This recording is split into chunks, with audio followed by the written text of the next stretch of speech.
Welcome back. If you've watched television over the last 20 years, you've no doubt seen his work. If during that same period you cheered on your favorite team at a sporting event or devoured a meal at one of several dining establishments, you've probably also seen his work. You may not know his name or recognize his face, but for Steve Koonin, that's okay. Ideas serve as his calling card. And as CEO of Atlanta's professional basketball team, the Hawks, he's using those precious ideas to resuscitate an ailing franchise. He talks about it in today's Executive Profiles. We can start either with Birth or with Briarcliff. Where do you want to go? I'll take Briarcliff for 500. You got it. Briarcliff. High school. Briarcliff Barons. Bunnies? Barons. Barons. Barons. I see. You're mocking. Where did you go? I went to Druid Hills. That's why you're mocking. My wife went to Briarcliff. So I'm like mocking. Your wife better than I like you right now. Of course, well, we know this works. So you go on to the University of Georgia. Go Dogs. And you had a great experience there. Fabulous. I got confidence and contact out of college. I didn't learn very much, but I had a really good time. We got a call to the fraternity house one day that they were filming a movie, and it was supposed to be set in the Catskills. So they were looking for Jewish waiters to be in the movie. So we had open auditions. Well, 6 guys from the fraternity got hired to be in the movie, and I didn't get hired to be in the movie, but they liked me so much for putting it together that they offered me to be an assistant to the director. Even better. And we were in a movie with Rosanna Arquette, with Dennis Quaid, and that was my first taste of entertainment. And so then what happened? Then I went to follow my passion. I went to the booze business. Went to work for J. Davis, a national distributor, selling wine, whiskey, spirits to stores, grocery stores.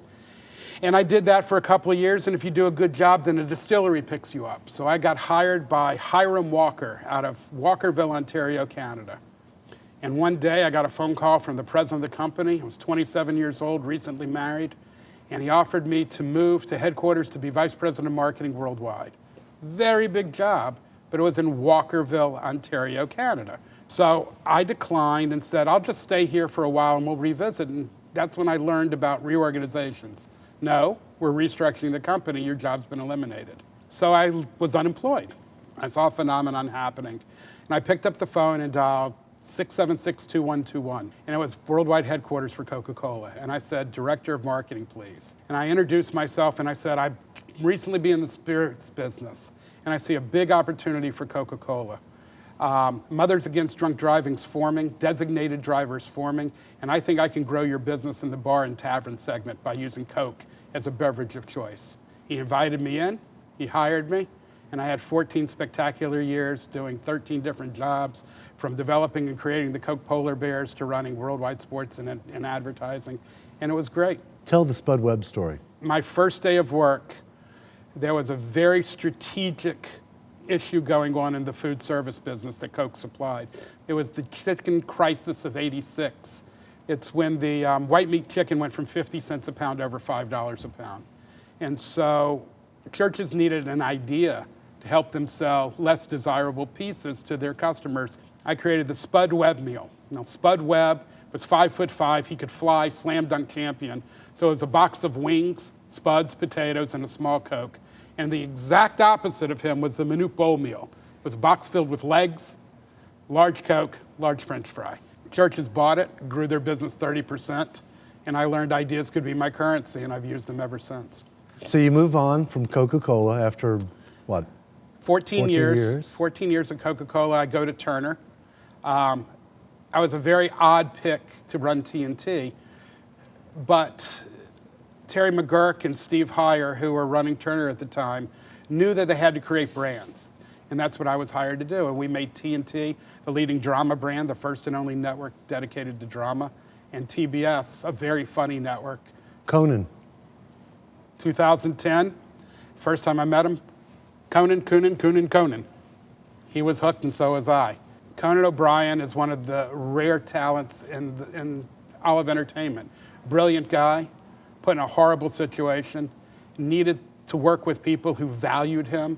We connected the first time. We still are friends. So you go from Coke, high-profile brand, Turner, high-profile brand, the Hawks, very high-profile brand. Extraordinarily. I wanted a new challenge. Careful what you ask for. but I wanted a new challenge. I wanted the next chapter in my life to be civic. I think a sports team can lift the tide of a city better than anything else, faster than anything else. And so I thought helping build a winning sports organization would be the biggest contribution I can pay back to the city, and quite candidly, a lot of fun. The worst thing that can happen to any enterprise is apathy. And I think the Hawks didn't have a whole lot of emotion. And now they've created emotion. They've made people realize the team will be in Atlanta. I think that's important to people. The team will be very good and a good representation of Atlanta. Where do you see taking this basketball team from a community point of view over the next few years? We're going to do things and work with communities that if one kid gets a scholarship because of a court we built, or one kid goes to college because of security that we provided at a court, or somebody gets inspired to go into the business of sports because of the Hawks, then we've done good. Yeah, you talk about your contribution philanthropically. Talk for a moment about what you're doing up at the University of Georgia. I love the University of Georgia. It is a wonderful place, and our family decided to fund scholars. So we have the Koonin Family Scholarship Program. 5 kids a year benefit from the program. It's at the Grady School of Journalism. My wife Edie and I and our son David, who was a Grady senator and graduated from there, felt that we needed to give something back, so we did. Talk in conclusion about creativity and the fact that you're an out-of-box thinker, and how do young people moving forward kind of work their way into the business world? I think the answer is lack of fear. We're told from a very young age, I love kids because kids are crazy creative, because they haven't had the boundaries kind of beaten into them, and don't do this. It's okay to look a little silly. It's human. And I think ideas are kind of like disposable diapers. If they're full of crap, you throw them away. And I'm not scared to proffer some ideas. And having a different approach has been very, very good for me. Let's go! One more? Well, Koonin's efforts so far appear to be paying off. The Atlanta Hawks sit on the verge of their longest winning streak and are currently ranked 3rd overall in the Eastern Conference. As for community, the team recently visited the Atlanta VA Medical Center as part of the NBA Cares Hoops for Troops.